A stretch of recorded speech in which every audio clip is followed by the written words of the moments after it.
Masquera sei muri Zimbabwe, welcome to our channel Zim Confessions and Deep Secrets.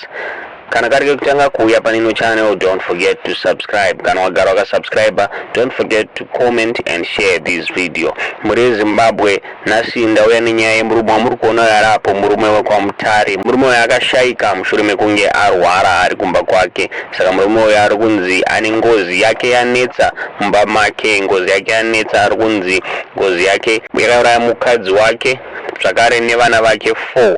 Saka izvo zvikwasara mwana wake 1 ndiye auya nenyaya iyi muri Zimbabwe achiti ngozi yakatanga mushure mekunge murume uyu afa. Saka ari kunzi mweya wemurume uyu uri kurevenge, hanzi murume uyu haana kubatwa zvakanaka last days ake paanga akufa. Iri kunzi mhuri yake munyima zvokudya muri Zimbabwe plus yaisaita take care of him. Zvinova izvo zvakaita kuti mweya wemurume uyu udzoke uchirivenja muri Zimbabwe. Nyaya iri kutyisa muri Zimbabwe. Munin'ina wemurume uyu muri Zimbabwe yazobuditsa nyaya yakaenda nayo kwaSabhuku achiti mukoma wake akamudza asati afa kuti mabatirwo ainge achiitwa nemukadzi wake nemwana wake haana kunge amufadza, ende akanga apromisa kuti mweya wake uchadzokera ucharevenja. Saka kuri kunzi mafiro ari kuita akaita vanhu ava ari kunzi vese vangotanga kungopenga muri Zimbabwe, kukangasika njere kwakutofa muri Zimbabwe. Saka mwana wake 1 asara musikana ari kunzi awirwa zvakane dambudziko rekurasa njere.